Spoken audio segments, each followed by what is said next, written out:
Hey, hello everyone, and welcome back for another edition of the Money Pros. I'm Oliver Tutt, Certified Financial Planner Practitioner.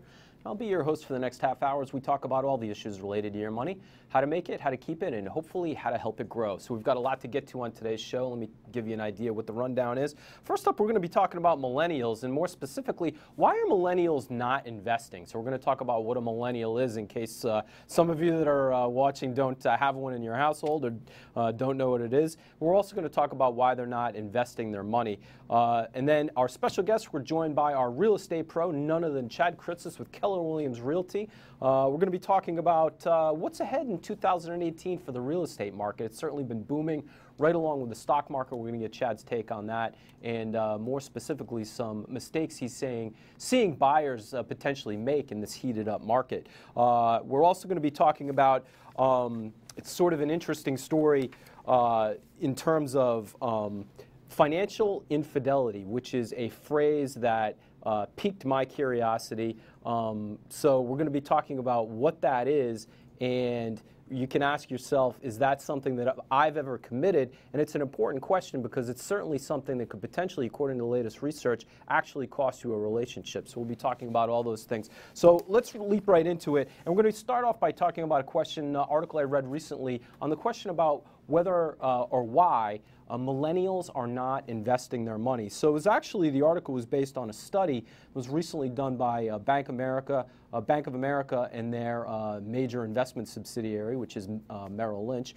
So they did a survey and a poll of variety of different investors on a variety of different topics, but one of the questions was what millennials are actually doing with their money. And you could imagine that those organizations, Merrill Lynch and Bank of America, would have a vested interest in how people are making those decisions. So for this particular piece of the study, they interviewed 1,000 millennials between the ages of 18 and 34. So let's talk about what a millennial is. First of all, it's not a specific census definition, but most people consider millennials anyone born between 1985 and about 2005. So that's the window. If you were born just prior to that, you'd be a Gen Xer. If you were born prior to that, you'd be a baby boomer. So these are all terms that people are probably pretty familiar with. But millennials are 1985 to 2005. So they are just entering adulthood, and some of them have been, say, as much as a decade in the workforce. So they interviewed these folks, but they didn't just interview anybody, specifically those between 18 and 34, and more specifically with investable assets of at least $50,000 and incomes of $250,000, investable assets between $50,000 and $250,000, or incomes of at least $50,000 a year. So these are not folks still living in their parents' basements for the most part. They've gotten out of the house.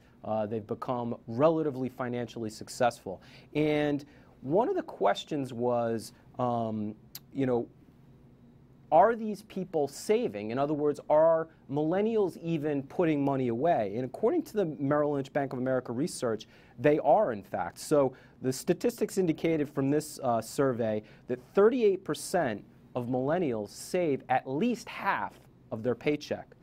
54% of the people surveyed, of millennials surveyed, said that they cut back on going out and doing other things that probably a lot of people would imagine that millennials do, specifically so that they could build a nest egg. And 42% of those surveyed said that they were postponing things like vacations in order to do more saving. So the issue is not that millennials are saving, but the issue is that they're not investing. When they asked what financial assets millennials thought they could, various people of various ages could depend on in this broader study, 66% of millennials indicated that they'd be able to depend on savings accounts. Now contrast that with Gen Xers, who were also asked the same question. 71% of Gen Xers answered their 401k. And 54% of baby boomers answered Social Security and pensions. So there's a changing opinion of where the safest place to put their money is. So let me throw up a slide and I'll give you three of the theories on why this potentially is. The first one is poor investment education. The question of, are millennials getting the right information about what to do with their long-term assets, the importance of investing, the nature of investing, the risk, and how to do it. The other issue is millennials tend to have a higher distrust of the establishment, and there's no bigger an establishment than the investment market. So many people's conjecture is that millennials sort of have an inherent distrust of, quote unquote, the system, of which Wall Street plays a big role. And then finally, the question of, do millennials just have an inherent lack of faith in the future? Of course, when you're an investor, it's an inherent belief that the future is going to be better and richer than the present. That's why we invest for the long term. There's a question as to whether millennials actually believe that. So those are some of the issues. It's an interesting question. It certainly remains to be seen whether it's a trend that changes. All right, that's it on that topic. Up next, we're going to be talking to our real estate pro, Chad Kritzas. Stay with us. There's more to come. Welcome back to the Money Pros. Joined now by our real estate pro, Chad Kritzas with Keller Williams Realty. Thanks for being back with us, Chad. Thank you, Oliver. All right, so here we are at the beginning of the year. We're about a month in as this is being taped. And interestingly enough, last show we talked to Steve Tester, our mortgage pro. So it's great to have a little bit of a two-part perspective on the real estate markets. And I found that for the most part, both of your takes on how things are going will line up very well. But the first question we asked him, which is the first question I'm going to ask you, is before we get into 2018, what was your take on 2017? Overall, whatever statistics you think are important, how was it? Okay, so I think it's pretty much everything we've talked about the whole way through 2017. Sure. Inventory down, right? Inventory meaning number of homes or condos or multifamilies for sale, all the way through the year, record lows. Prices skyrocketing up. Just an example, I was on the phone yesterday with a realtor out of Jamestown who told me that in the entire island of Jamestown, there's 40 homes for sale, single-family homes. Of those 40, only 18 of those were below $1 million. So if you think about your buyer pool, and he said the higher-end ones were very slow, but there was just nothing on the lower-end inventory. Mm-hmm. Statewide, just a couple of stats from what we talked about all year. Single-family home prices up 6%. Multifamily home prices up 15%. And then the inventory has just been way down. So the way we looked at it was in 2016, if you had a $350,000 home, 2017, that was $371. Mm-hmm. In multis, $350 then became $402. Mm-hmm. So really a dramatic increase in the prices. But it's just, as we've always said, it's simple supply and demand. You know, when there's less for sale, people are willing to pay a premium. And is that being compounded a little bit right now by just the seasonal nature of the market as you go into winter? It's a less common time for people to list, so does the inventory go down, eat that much more? It stayed like all year. It just stayed the same trajectory. Just really low inventory, low number of listings hitting the market every day. I mean, I specifically watched 9 towns in my MLS, and there were just a couple of listings a day within 9 towns, and that's all the way from Jamestown to Barrington. Mm-hmm. So you really the inventory really hasn't spiked, and we never had like a fall spike either, an autumn spike. So the sellers that are in the market now are really finding it's a great time to capitalize. And is it focused at all more in a particular price range? I mean, you mentioned the higher end homes, maybe over $1 million, slower to move. Can you be any more precise about that in your experience? The first time home buyer category is probably the most challenging. Mm-hmm. Lowest number of inventory, most number of buyers. Jay Leno did just buy a house in Newport for $13 million. So he's pushing the market up. So the high end isn't dead. But it's definitely and I say the lower end, I just mean that kind of first-time home buyer. And you see it a lot even with people that are selling a more expensive home. They're trying to downsize into that smaller home, and the competition's fierce. I mean, lots of offers, multiple offer situations. So market's doing great, and I mean, you've talked about that. We've had you on several times throughout the year, and that story has really remained consistent. So as we head into 2018, and you said it's really remained low, but I have to imagine as we head into spring, those people that are thinking 2018 is my year to sell. This is the year my kids are out of the school system, or I'm ready to downsize, whatever the reason is. Mm-hmm. 2018 is the year they're going to sell. What advice do you have for them? I mean, what do you think they need to keep their eye on? Well, I think you really try and be ahead. If there's going to be any influx of the spring market, try and stay ahead of that. If the plan is to sell sooner than later. The other thing you and I were just talking about, interest rates just went up. So, you couple those two things. If there's any influx of inventory plus the rising interest rates, it could, you're not going to see a big change, but it could change the markets in significant ways. Mm-hmm. So I think being ahead of any influx of inventory is going to be very important. But, houses are selling at record high prices and record low amount of time. So if you're somebody that's considering selling, this is, the best time I've seen in 20 years. As those sellers are thinking about putting their house on the market, and it sounds like the advice is sooner rather than later, get ahead of the curve. Right. You talked about rising interest rates, being later in the season, not being the best tactic. What about, when we've talked about this before on the show, particular home improvements? Are you seeing any particular investments that sellers can make in their home before they sell it that are really paying off? So it's very general ones, right? The neutrality, the painting, the cleaning up. You know, you can't really do much with your landscape, and we have a little snow on the ground right now. So, you know, the curb appeal is kind of limited right now. But getting the neutral colors and decluttering, like we have a rule of thumb: if you haven't touched anything on your kitchen counter in 30 days, get it out of there, clean it off with the photographer. And there's always bigger ticket items. And now, we've talked about this in the past. There's really no 100% return on an investment when you're. Number one, I think, is a new front door, which is actually 100%, believe it or not. But, okay. You know, at $1,200, it's such a small investment. Right. You know, kitchens, for instance, they tend to range on a 70 to 75% return. I was at a $800,000 waterfront house the other day, and it's been on the market for about 8 years. You know, the guy has never found the right price. But he said, well, you know, we haven't sold, but we just put on a $10,000 roof. I said, well, that's great. He said, yeah, we're going to put the price up to $850. I said, well, you're not going to recoup 5 times the cost. So there's really nothing specifically that brings you that high of a return. It seems like every time we talk about it, really the key is the simple stuff, the cleaning, maybe a little fresh paint, good photographs.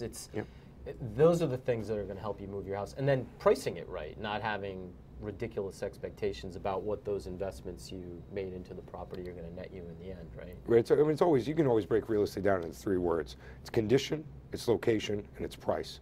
You can't change the location, right? The location is the location. The condition, you can make the improvements we're talking about, right? I mean, if your bathroom tiles are all broken, maybe you do something a little more significant, do a minor bathroom renovation, which probably brings you somewhere to like an 80% return, but also helps you sell faster. You know, if you need to paint and clean up, those are the kind of things you need to do. But it's really, I mean, it's continued. But it doesn't have to be the major capital. It doesn't have to be, because I mean, if you painted this room pink, you know, and then the next buyer wants it purple, then it wouldn't work, because it's actually green. You can't tell from being on air. That's why I'm not wearing a green tie, right? We'd have to not wear pink ties. Right. So I mean, people are always going to make their own touches. So I'm particularly curious about something you said. You know, as hot as the market is from, you know, the low end to the high end, you said in particular in the first-time buyer end of the market. And that's got to be, you know, I've bought and sold a few homes. You've certainly bought and sold more than a few homes. So we have a little experience, right? We kind of know what to expect. First-time home buyers, by definition, they've never done it before. I've got to think that it's very, or it can be potentially very discouraging for them in a market like we have, where there's not a lot to choose from. Like you said, inventory is low. Things are probably moving very fast, so they're forced in having to make fairly quick decisions about a major investment in their life.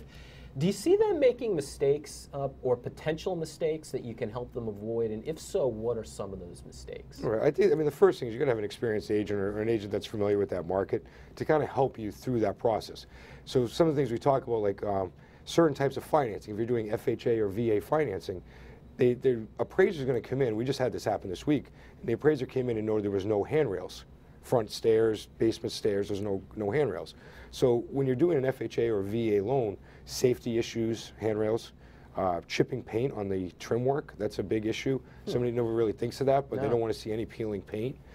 So matter in the financing, the work that's needed. We just had an issue last week with a sewer line gone bad. The seller had no problems, but to the naked eye, you'd never know you had a sewer line issue. It's underground.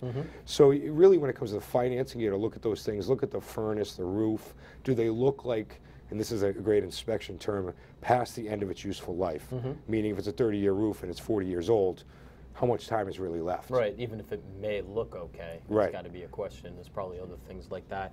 Do you find that because they're first-time home buyers, they get caught up in some of the emotional aspect of it? Does it cause them to potentially overbuy or make other decisions that are maybe ill-advised? And it's not even necessarily first-time home buyers. You know, I guess all of us we all get emotional, of it, right? Right, and then what do they say? There's the most stressful things in life are wedding, children, divorce, death, and moving. Sure. Right. So it's a very stressful. It's very emotional. It's very common to have sellers crying on the way out of the house. So you got to make sure to keep the emotion aside. If the house isn't the right house and the inspection's going terribly wrong, you can't fall in love. You got to get out. You know, you got to be able to make that decision. If you don't have the funds to take care of those things that you know are coming in the future, you got to be smart about the decision. What about making decisions, committing to things at the sale? I mean, if you have I'll call them a veteran seller, somebody that's maybe older, has done this a few times, and you've got an anxious young couple that wants the property, sellers could ask for, waiving a variety of contingencies and things like that. Do you see that? How do you counsel buyers about that stuff? What are some of the things that come up? Well, on the seller side, the only thing you can't try to negotiate out is a lead inspection. By law, if somebody wants to do a lead inspection, you have to let them do that. However, you really have to be careful advising like waiving a mortgage contingency, for a first-time home buyer, basically putting your deposit at risk. If they don't, even if they're approved, let's say the appraisal comes in short, right? Then they're committed. Or you're waiving your inspection and you didn't realize there was some problem with the waistline or the roof, or the furnace. So it's harder for, I think, first-time home buyers specifically. You don't want to start letting those contingencies out unless you really need to make your offer stand up that much higher. So it sounds like 2018, I mean, there's a lot of question marks, right? We have interest rates, who knows what happens with the economy and things like that, but certainly has gotten off to a strong start. Very and strong. Buyers have to be smarter than ever in this kind of marketplace. It is any good advice. Chad, Thanks. Great advice as usual. Thank Appreciate you very it. Thank much. you. All right, up next we're going to be talking about financial infidelity. Have you ever committed financial infidelity? You might want to know because it could cost you a relationship. Stay with us, there's more to come. Welcome back to the Money Pros. So what is financial infidelity? Have you ever committed it? Is it important? Let's talk about those things in the next couple of minutes that we have here. So financial infidelity is defined as keeping secrets about accounts from a significant other, a partner, not telling them about debts that you may have, or not disclosing things like low credit scores or other significant financial information. So it's basically keeping secrets about your finances from your significant other, and that's what we like to call financial infidelity. So is this a big deal? I think most people would imagine that sure, if the secrets were big enough, it would become a really big deal, and it's certainly something you want to be aware of. But there was a couple of surveys that came out that looked at this and suggested that potentially it's an even bigger deal than some of us would have expected. So one of the surveys was by creditcards.com. They actually surveyed 2,000 people. 31% they surveyed people at a variety of different age ranges who had different opinions about how bad this was. The survey indicated, first of all, that 31% of millennials, and we've talked about who they are, 24% of Gen Xers, which would be the generation before them, and 17% of baby boomers, which would be the generation before them, have had an account they kept secret from a partner. Now, there could be a lot of reasons for that. We're going to talk about that in a little bit. But first of all, it's a pretty common thing. And you need to be careful if you're caught, because there was another survey done by bankrate.com that indicated that 31% of people surveyed said that keeping a credit card or an account secret from a partner is worse than cheating. I mean, 31% of those surveyed suggested that financial infidelity was in fact worse than cheating. Now, admittedly, that still leaves the majority that thinks that traditional infidelity, if I can use that actual phrase, is still bad, but 31% is a significant minority that thinks that that is a higher offense. 40% of people surveyed in this bankrate.com survey said they wouldn't date somebody with a bad credit, or a low credit score. So it actually becomes a criteria along with, what kind of person you are. Do you have a good sense of humor? Are you attractive? What's your height? All of those things that we would typically think of. They actually look at, people will actually look at your finances, and a low credit score would be enough for 40% of people to say no thank you.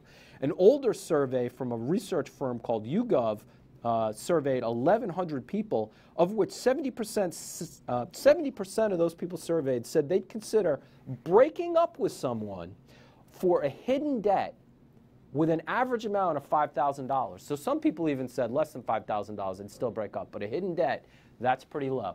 So that's really a pretty significant surprise. Let's throw up a slide really quickly. I'm going to blow through these. Some possible reasons for it. Number one, not having to ask permission for the expenditures you make. Number two, being embarrassed about spending choices that you make. And finally, three, maybe a little understandable, keeping money safe from irresponsible partners are all cited as reasons why people commit financial infidelity. But as you consider relationships, including your own, that's definitely something you want to think about. All right, up next, if you want to ask a question of the Money Pros, we'll have the details. Stay with us.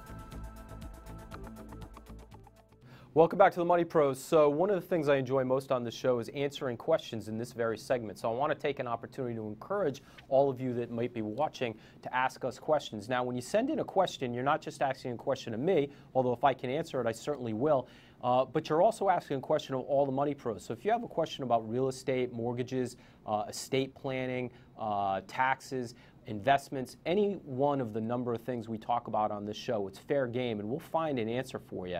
And I answer all of the questions. Even if I don't take an opportunity to answer them on the air, I always respond to the messages and emails that are sent to me. So some of those questions can get kind of complex. Don't let it discourage you. We'll do our best to turn you in the right direction. So if you have a question for the Money Pros, here are the ways you can ask. First, and seemingly the most popular way, is to go to our Facebook page. We've got lots of followers on Facebook. You can look us up, the Money Pros, and you can go and you can send us a direct message, or you can even post to the page if you're not shy. But either way, you can certainly ask us a question via our Facebook page. The other way is you can go to the website, foxprovidence.com.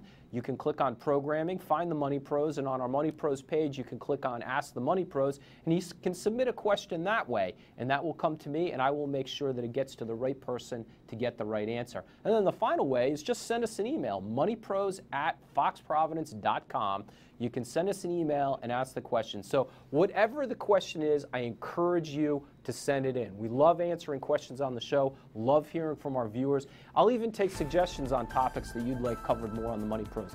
As always, thanks for watching, folks. We'll see you again next Sunday right here on the Money Pros. Take care.